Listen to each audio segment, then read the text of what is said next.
বাংলাদেশে যদি 100 বছরে ইসলামী ক্ষমতা না আসে কোনো আপত্তি আমাদের নাই, কোনো আফসোস নাই।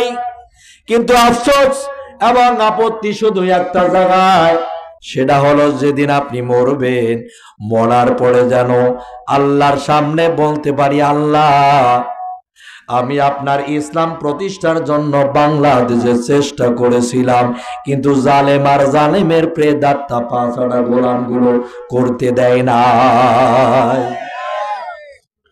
রাজার দোষে রাজ্য নষ্ট,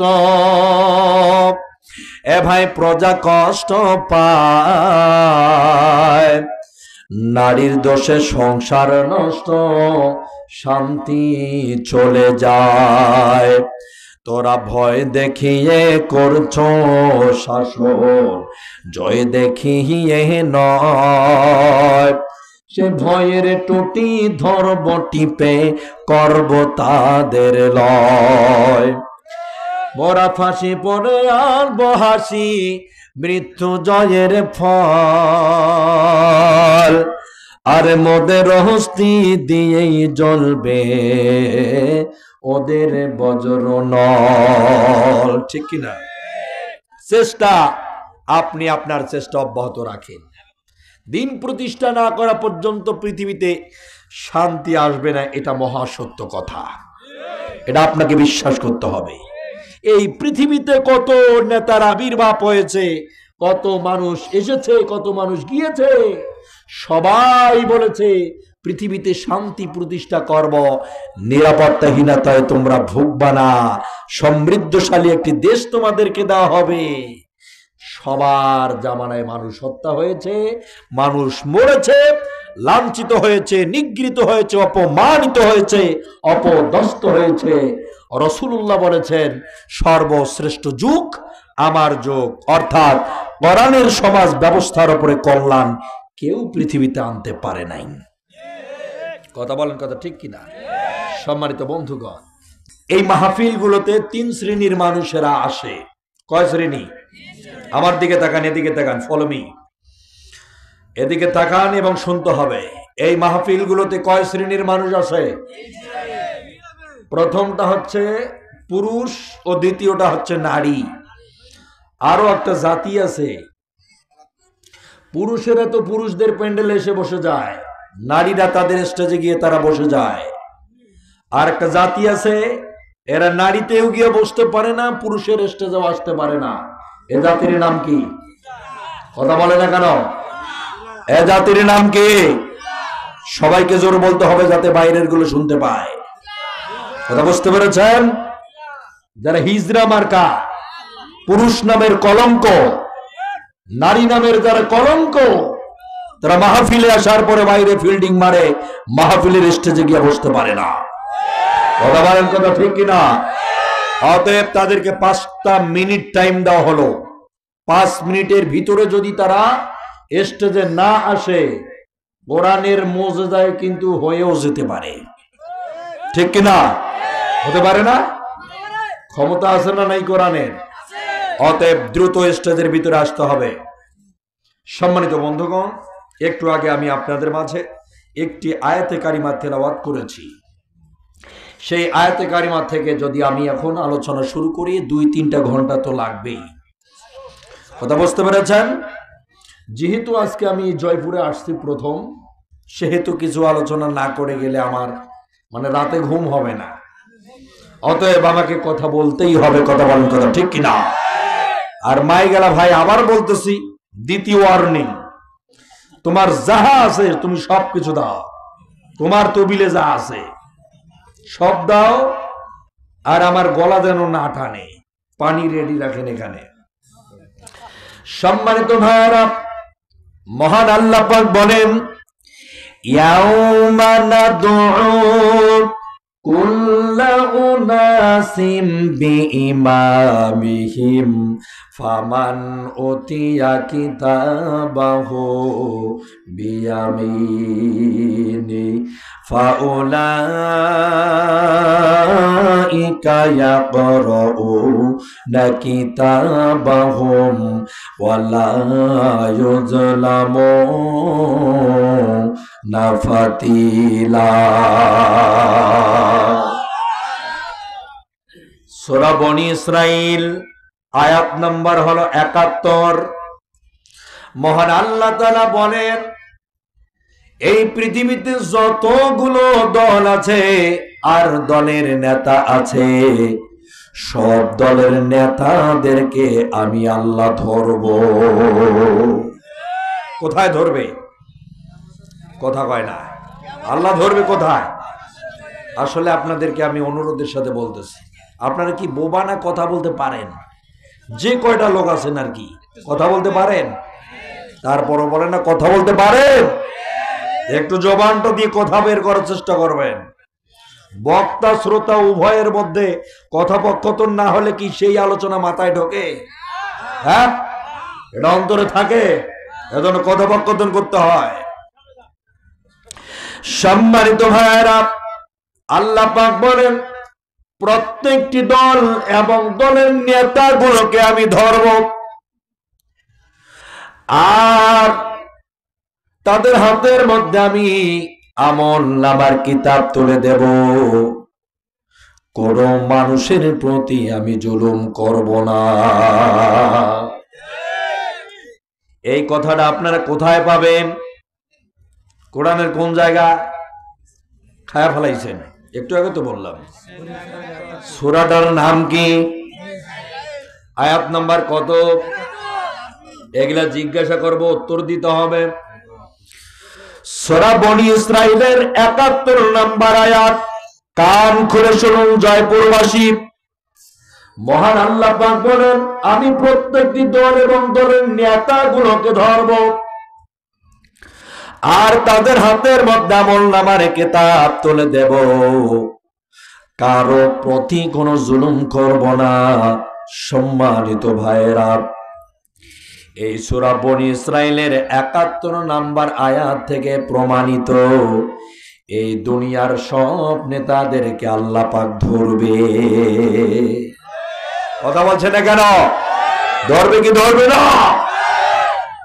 তার মানে বাংলাদেশের যত নেতা আছে, এই দেখো ভাই সাহেব, কথা বলেন কেন? শুনতে হবে, এদিকে ফলো মি, কান দিয়ে শুনতে হবে, কথা বলা যাবে না।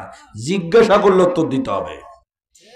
মনে রাখবেন, আল্লাহ বলেন, আমি প্রত্যেকটি দল এবং দলের নেতাগুলোকে ধরব। তার মানে বাংলাদেশের দল কতগুলো আছে? বহুত দল রয়েছে।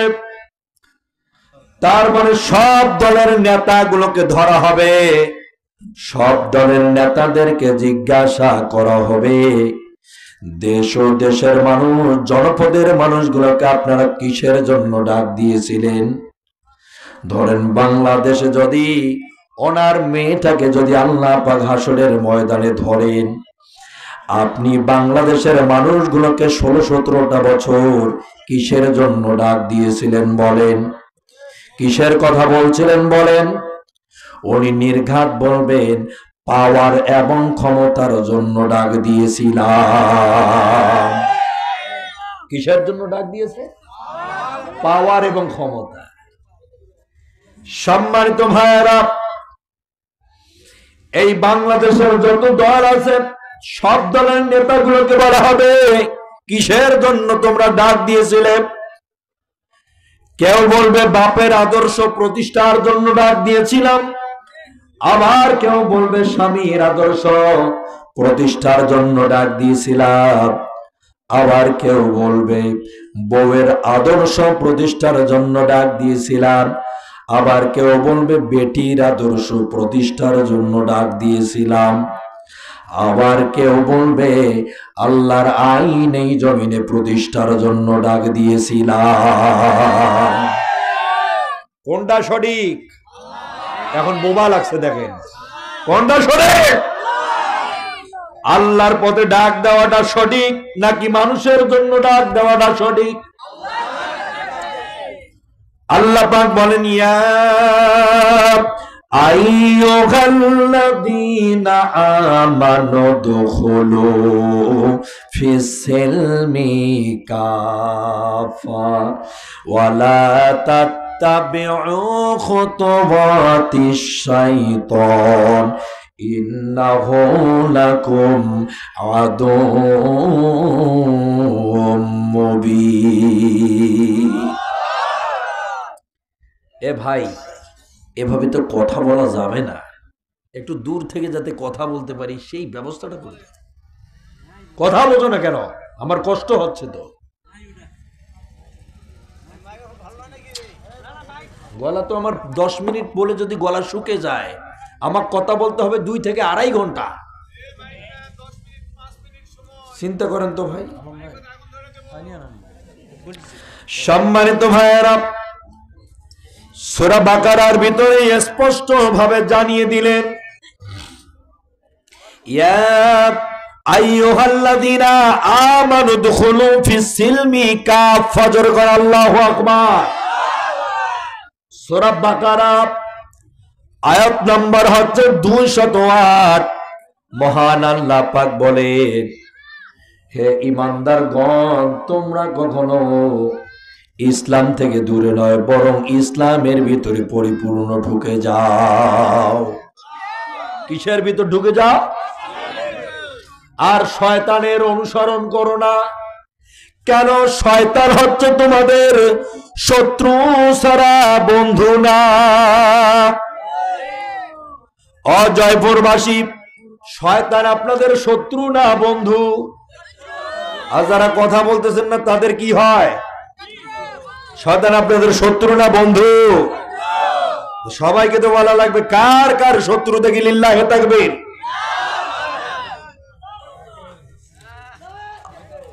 এটা কে রে পেছনে? দুটো ছেলে পেছনে গিয়ে দেখেন তো, একটা লাঠি নিয়ে যাও, যাও। ডানে বামে কোনো ডিস্টার্ব চলবে না। কোরআন যেখানে বলা হয়, কোরআনের ব্যাখ্যা বিশ্লেষণ যেখানে করা হয়, কোনো ডিস্টার্ব চলবে না। কথা বলেন, কথা ঠিক কিনা? একদিকে জ্বালাচ্ছে মাইক, আর একদিকে কেউ জ্বালাবেন না। আমাকে আমার মতো করে আলোচনা করতে দিন।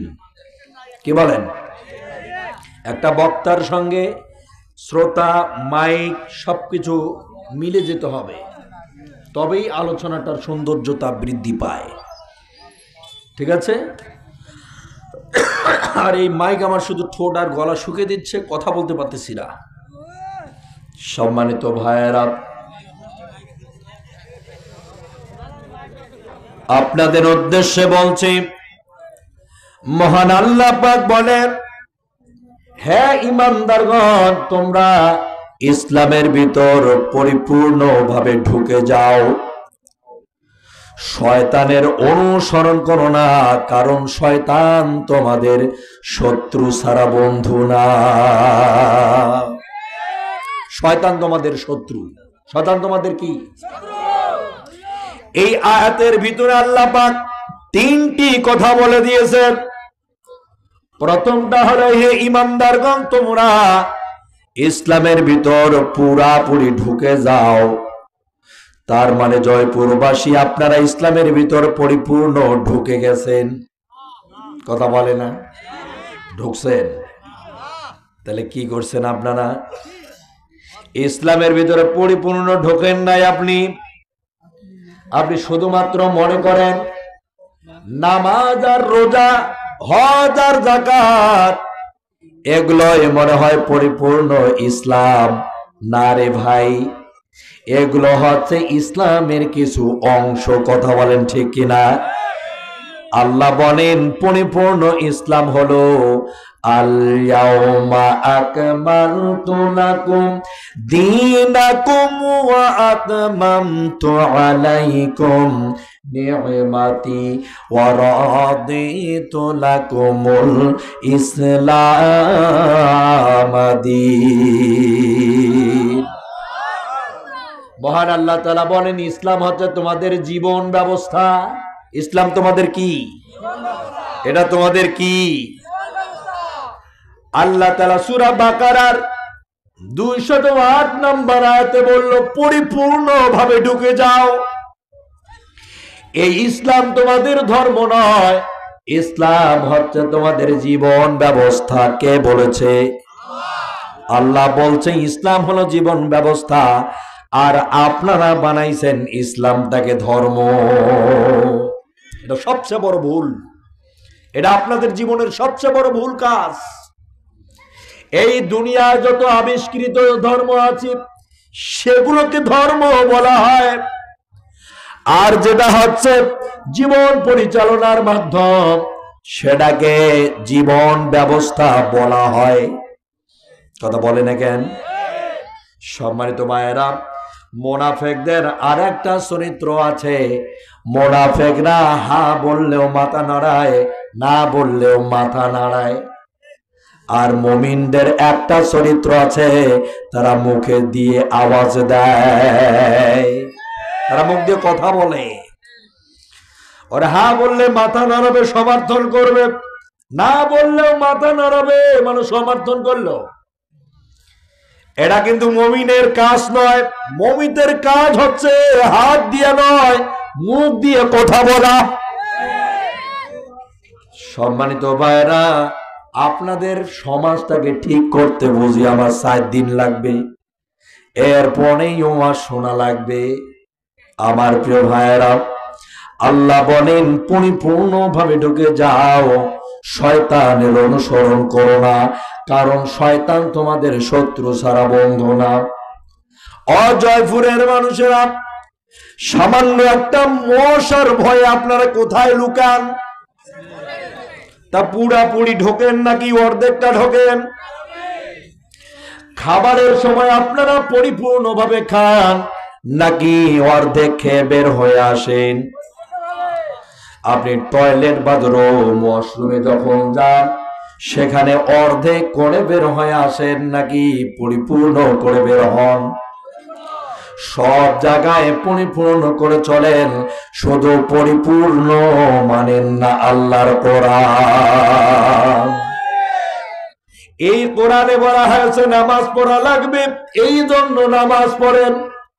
সেই কোরআনে বলা হয়েছে যাকাত দিতে হবে, তাই যাকাত দেন। এই কোরআনে রোজা দিতে বলা হলো, তাই রোজা রাখেন। এই কোরআনে বলা হলো হজ করা লাগবে বলে আপনি হজ করেন।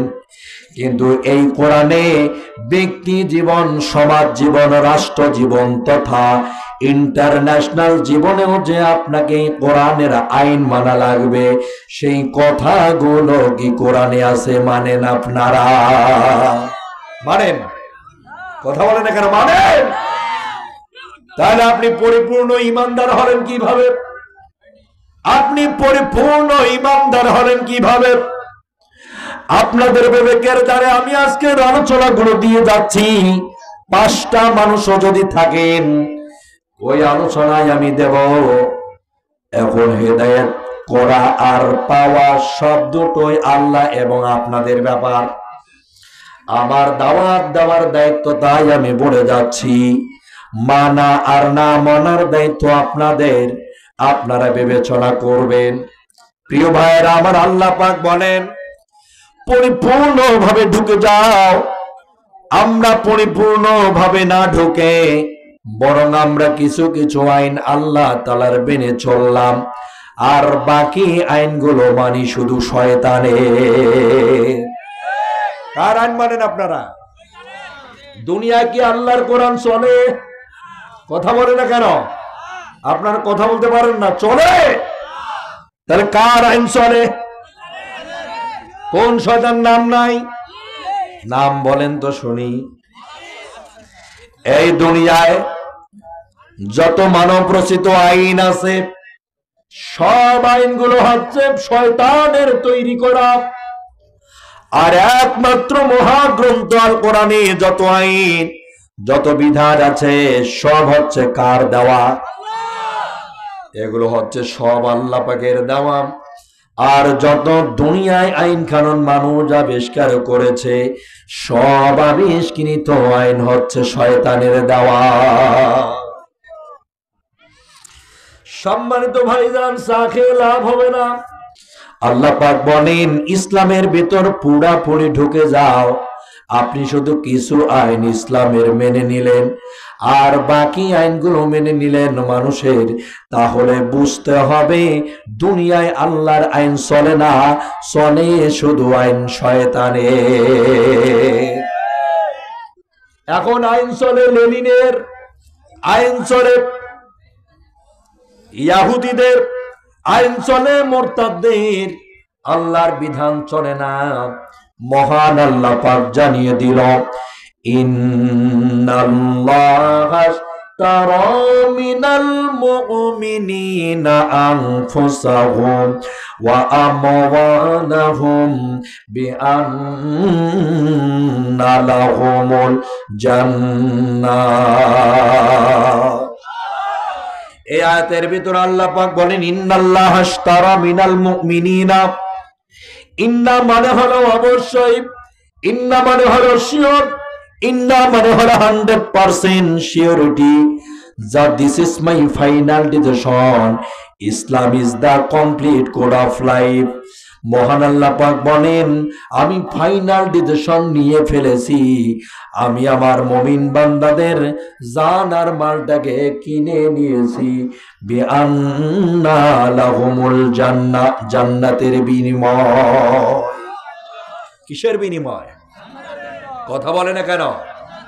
জান্নাতের বিনিময়। কে জান কিনে নিয়েছে? কে? আল্লাহ পাক জানমাল কিনে নিয়েছে। আর যারা মুমিন তারা জানমাল বিক্রি করে দিয়েছে। আপনারা মুমিন না বেঈমান? বেঈমান কারা কারা একটু হাত তোলেন তো দেখি। বেঈমান আপনি? আচ্ছা, তাহলে মুমিন কারা দেখি তো লিল্লাহে তাকবীর। এখন দেখেন তো কে হাতটা তোলে নাই সেই বেঈমান। অর্ধেক কেন, পুরো তোলেন। হয় ইমানদার পরিপূর্ণ হবেন, না হলে বেঈমান হয়ে কবরে যাবেন, ঠিক কিনা? আল্লাহ কবুল করো। পরিপূর্ণ হতে হবে। অর্ধেক 3/4 ইসলাম কখনো পছন্দ করে না, কথা বলেন ঠিক কিনা? ইসলামে কোনো 3/4 স্টাইল চলে না, পরিপূর্ণতা চলে। হয় পুরাপুরি আপনি ইসলামের লোক হবেন, না হয় আপনি ডাইরেক্ট ইসলাম বিরোধী হবেন, কথা বলেন কথা ঠিক কিনা? তা আপনি কোন পক্ষের লোক? ইসলামের পক্ষের না ইসলামের বিপক্ষের? ইসলামের পক্ষের, কথা মাথায় রাখবেন।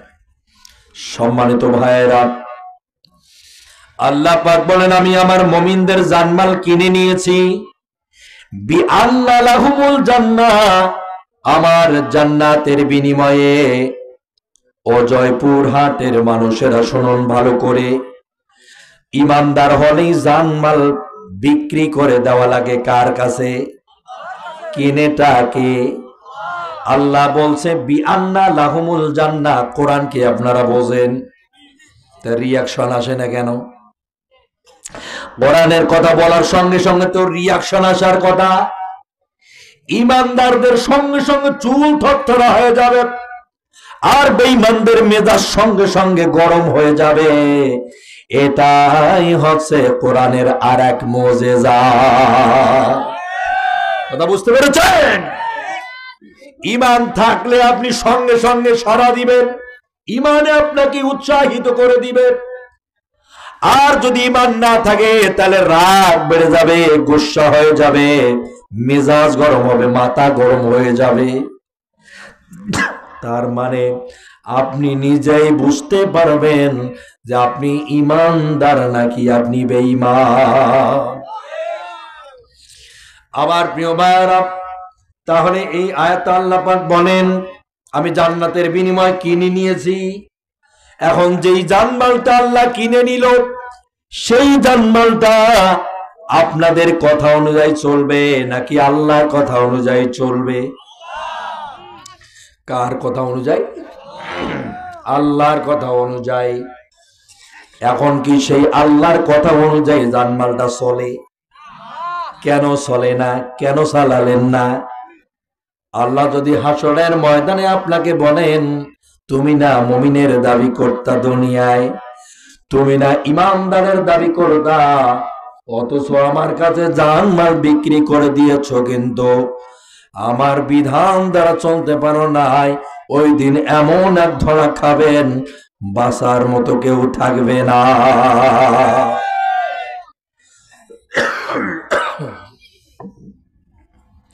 সম্মানিত বন্ধুগণ, আপনাদের বুঝতে হবে, মহান আল্লাহ বলেন আমি জানমাল যেহেতু কিনে নিয়েছি আমার কথা মতো চলতে হবে। আল্লাহর কথা হলো আল্লাযীনা ইম্মাক্কান্নাহুম ফিল আরদি আকামুস সালাত ওয়া আতাউয যাকাত ওয়া আমারু বিল মা'রুফ ওয়া নাহাউ আনিল মুনকার ওয়া লিল্লাহি আকিবাতুল উমুর। সূরা হজ আয়াত নম্বর হলো 41। মহান আল্লাহ পাক বলেন এই দুনিয়ায় যদি কোরআনটা প্রতিষ্ঠিত থাকতো রে, কোরআন দিয়া যদি মানুষ জীবনটা চালাতো, সামাজিক জীবন, রাষ্ট্র জীবন তথা ইন্টারন্যাশনাল জীবনে যদি এই কোরআন দিয়া মানুষ চলাফেরা করত, তাহলে ওই দেশ ওই জনপদে আমি আল্লাহর 4টা আইন কায়েম হয়ে যেত। কয়টা আইন? ইমানদারদের কর্মসূচি 4টা। কয়টা? মনে রাখতে হবে কয়টা? আপনারা ইমানদার না বেঈমান? দেখি তো কারা কারা ইমানদার না রে? তাকবীর!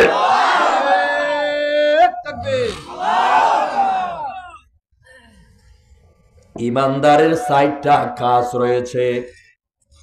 প্রথম কাজটা হলো আল্লাযীনা ইম্মাক্কান্নাহুম ফিল আরদি আকামুস সালাত।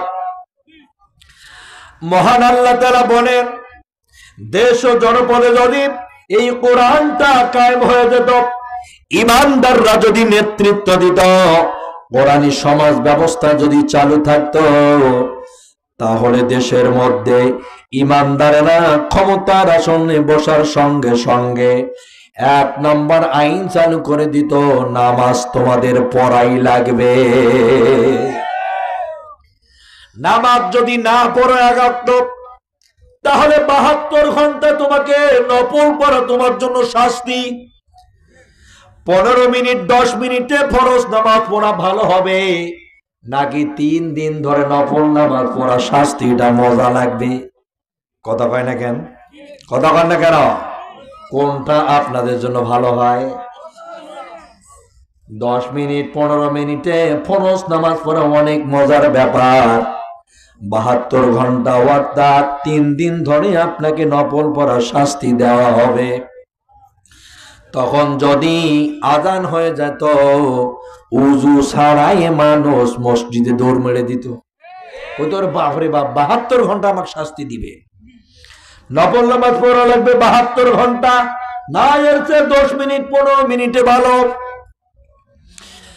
রব্বুল আলামিন বলেন 2 নম্বর আইন জনপদে চালু হয়ে যাবে, ওয়া আতাউয যাকাত।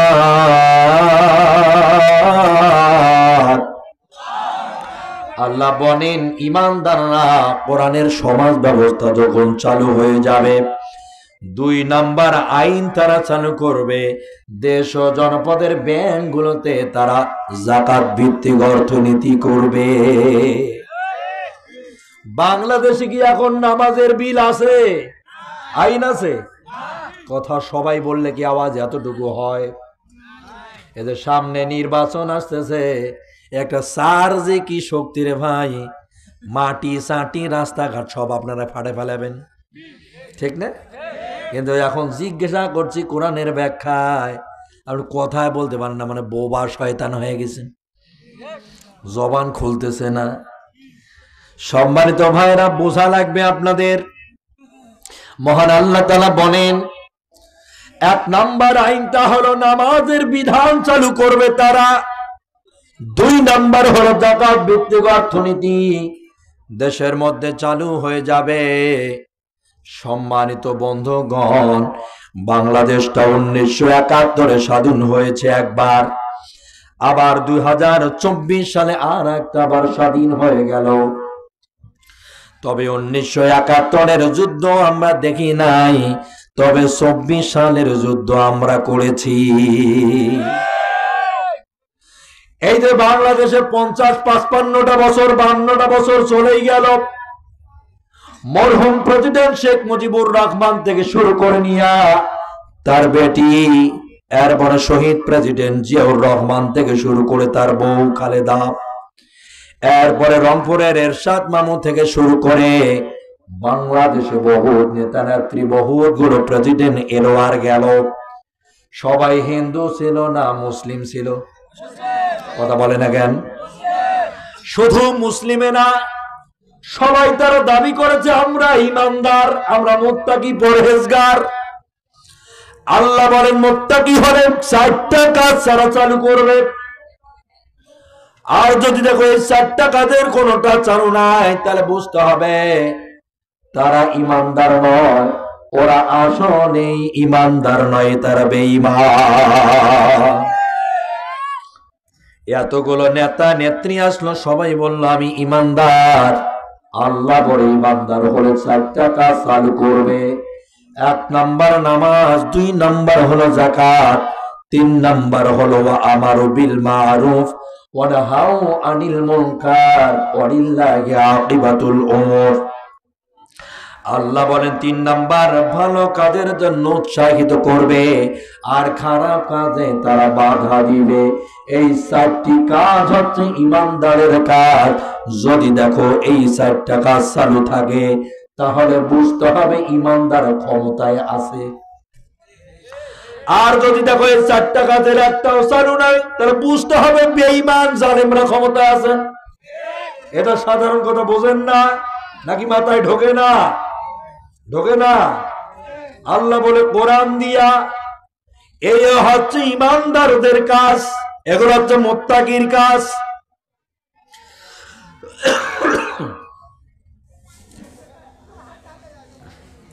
মাইকটা আমাকে সর্বনাশ করে দিল, কথা বলতে পারতেছি না। কাছে গেলে গলা টানছে, খুশখুশাচ্ছে। কি করব ভাই, আমি আমার জন্য তো ভীষণ কষ্ট হচ্ছে ভাই। আপনারা কি আমার কষ্টটা বুঝতে পারতেছেন? বোঝা যায় না? আমার কষ্টটা বুঝতে পারেন না আপনারা?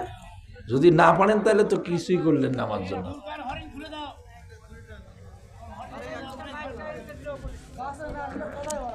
আমি যে একটু জোরে চিৎকার করে কথা বলবো সে পজিশনটা নাই, ধীরে করে কথা বলছি তাও আবার গলা টানছে, চিৎকার যে করবো সে পজিশন নাই।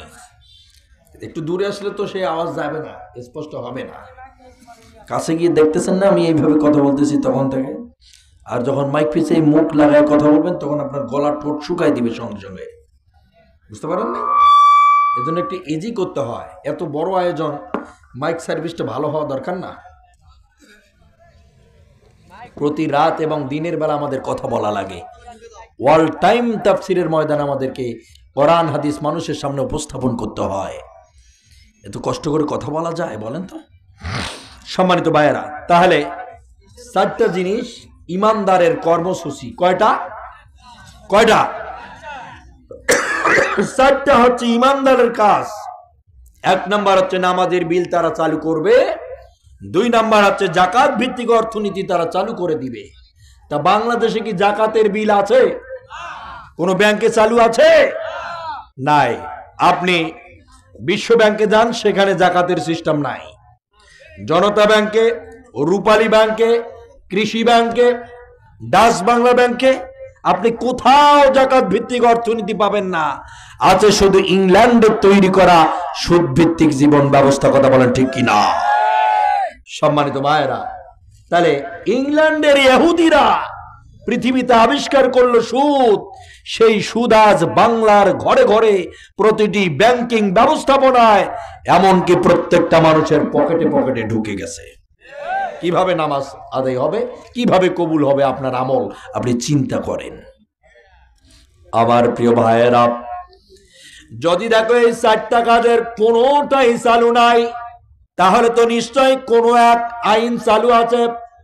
সূরা নমলের কাছে যাই। ক্বালাত ইন্নাল মুলুকা ইযা দাখালু ক্বরিয়াতান আফসাদুহা ওয়া জাআলু ইজ্জাতা আহলিহা আযিল্লা ওয়া কাযালিকাল ইয়াফআলুন।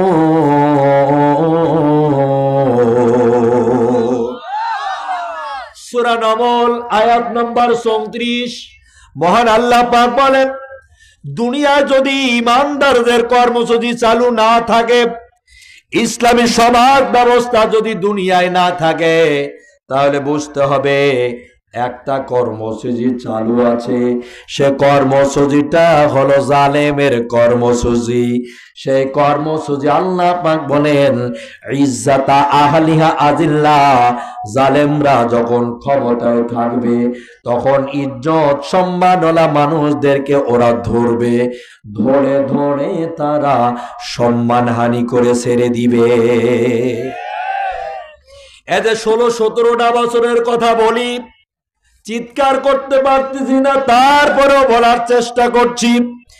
এই 16টা বছর 17টা বছর আপনি দেখেন বাংলাদেশের 64টা জেলার দিকে বাংলাদেশের কোরআনের পাখি পিরোজপুরের সন্তান শহীদ আল্লামা দেলওয়ার হোসাইন সাইদি রাহিমাহুল্লাহ, এই লোকটাকে ধরে বিনা কারণে অকারণে জেলের ভিতর 13টা বছর মৃত্যুদণ্ডের পাশাপাশি আমৃত্যুদণ্ডে দণ্ডিত করে দিয়া মানসিক কষ্ট দিল, যন্ত্রণা দিল, লাঞ্ছিত করলো, অপমানিত করলো, নিগৃহীত করে দিল। আমার প্রিয় ভাইয়েরা, শুধুই করে দেয় নাই, জালেমের বাচ্চারা এ মানুষটাকে মেডিকেলের বারান্দায় বেটের ওপরে ইনজেকশনের সিরিঞ্জে বিষ প্রয়োগ করে হত্যা করে দিয়েছে। আজ 1971-এর কোন কাহিনী অথবা দেশের বিজয়ের কোন কাহিনী যদি হতো, তাহলে মরহুম প্রেসিডেন্ট শেখ মুজিবুর রহমানের কন্যা, বাংলাদেশের সবচেয়ে বড় স্বৈরাচার, মানব হত্যাকারী, সন্ত্রাসী এই হাসিনা বাংলাদেশে নাকের পানি চোখের পানি একাকার করে দিয়া বলতো, 1971-এ আমার বাপকে হত্যা করছে, ভাইকে হত্যা করছে, এই কথা বলে আমাদেরকে ব্ল্যাকমেল করে বারবার ক্ষমতায় আসতো। কথা বলে না কেন? বারবার আসতো, আর বিনা কারণে দেশ ও জাতির মানুষগুলোকে এসে গুলি করে হত্যা করার পারমিশন দিত। সম্মানিত ভাইরা, কথা বুঝতে হবে আপনাদের। যদি 52 বছর 53 বছরের বিচার যদি বাংলাদেশে বাপ হত্যার বিচার হয়, ভাই হত্যার বিচার যদি বাংলাদেশে হয়, ট্রাইব্যুনাল গঠন করে যদি বাংলাদেশে বিনা কারণে যদি অহেতুক ভালো মানুষদেরকে ফাঁসির দড়িতে হত্যা করা যায়, 100 বছর পরেও যদি ইসলাম এই জনপদে আসে, এই বাংলাদেশের মাটিতে তার বিচার করা হবে, এটা আপনি নিশ্চিত থাকেন। বাংলাদেশে যদি 100 বছরে ইসলামী ক্ষমতা না আসে, কোনো আপত্তি আমাদের নাই, কোনো আফসোস নাই। কিন্তু আফসোস এবং আপত্তি শুধু একটা জায়গায়, সেটা হলো যেদিন আপনি মরবেন, মরার পরে যেন আল্লাহর সামনে বলতে পারি, আল্লাহ আমি আপনার ইসলাম প্রতিষ্ঠার জন্য বাংলাদেশে চেষ্টা করেছিলাম, কিন্তু জালেম আর জালেমের প্রেদাত্তা পাঁচটা গোলামগুলো করতে দেয় না। রাজার দোষে রাজ্য নষ্ট,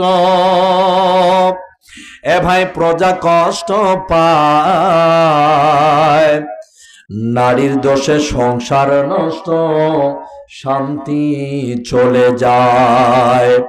তোরা ভয় দেখিয়ে করছো শাসন, জয় দেখিয়ে নয়, সে ভয়ের টুটি ধরব টিপে, করব তাদের লয়। মোরা ফাঁসি পড়ে আর বহাসি মৃত্যু জয়ের ফল, আর মোদের হস্তি দিয়েই জ্বলবে ওদের বজ্র নল। ঠিক কিনা? চেষ্টা, আপনি আপনার চেষ্টা অব্যাহত রাখেন। দিন প্রতিষ্ঠা না করা পর্যন্ত পৃথিবীতে শান্তি আসবে না, এটা মহাসত্য কথা। এটা আপনাকে বিশ্বাস করতে হবে। এই পৃথিবীতে কত নেতার আবির্ভাব হয়েছে, কত মানুষ এসেছে, কত মানুষ গিয়েছে, সবাই বলেছে পৃথিবীতে শান্তি প্রতিষ্ঠা করব, নিরাপত্তাহীনতায় তোমরা ভুগবা না, সমৃদ্ধশালী একটি দেশ তোমাদেরকে দেওয়া হবে। সবার জামানায় মানুষ হত্যা হয়েছে, মানুষ মরেছে, লাঞ্ছিত হয়েছে, নিগৃহীত হয়েছে, অপমানিত হয়েছে, অপদস্থ হয়েছে। রাসূলুল্লাহ বলেছেন সর্বশ্রেষ্ঠ যুগ আমার যুগ, অর্থাৎ কোরআনের সমাজ ব্যবস্থার উপরে কল্যাণ কেউ পৃথিবীতে আনতে পারে নাই। কথা বলেন, কথা ঠিক কিনা? সম্মানিত বন্ধুগণ, যেমন ভাবে বলার কথা ছিল তেমন ভাবে বলতে পারছি না, আপনাদের বুঝতে হবে। মহান আল্লাহ তাআলা বলেন, আমি এই কোরআনকে দিলাম তোমাদের জন্য অবশ্যই জীবন বিধান হিসাবে, আর এই কোরআন সেই ইসলামের ভিতর তোমরা পরিপূর্ণভাবে প্রবেশ করো। অর্ধেক মাইনা অর্ধেক মানবে, অর্ধেক মানবা না, এর নাম কিন্তু ইসলাম না। এর নাম ইসলাম, এর নাম ইসলাম। ইসলাম অর্ধেক মানার নাম নয়, ইসলাম হচ্ছে পরিপূর্ণ জীবন ব্যবস্থার নাম। কেন দুনিয়ায় শান্তি আসবে না জানেন আপনি? কারণ এই দুনিয়ায় যত আইন তৈরি আছে, যত মতদর্শ আছে, সব হচ্ছে মানুষের তৈরি করা আইন, সব হচ্ছে মানুষের তৈরি করা মতদর্শ। মানুষের যত আইন আছে, সব আইনের গায়ের মধ্যে সরিষা তেল আর গিরিস লাগা আছে। সরিষা তেল গিরিস চেনেন? কথা কয় না। এটা কেমন জিনিস? কেমন জিনিস? পিছলা জিনিস। এদের আইন দ্বারা দুনিয়া চলছে। চোরগুলা চুরি করে ধরা পড়ে জেলের ভিতরে চলে যায়, তার মানে ওই যে পিছলা আইন, সরিষা তেলার গিরিস লাগা আছে, মামো দিলেই পিছলি বেরিয়ে আসবে। যেরকম সুবহানাল্লাহ, হ্যাঁ আলহামদুলিল্লাহ, সুবহানাল্লাহ। কোটে কি বলা লাগে সেটাও শেখেন নাই। সম্মানিত ভাইরা, আল্লাহর হাবিব বলেছে কোরআনের বিধান, কোরআনের আইন হচ্ছে একেবারে হার্ড, শক্তিশালী প্লাসের মতো। এই দুনিয়ার মানুষের আইন হলো পিছলা।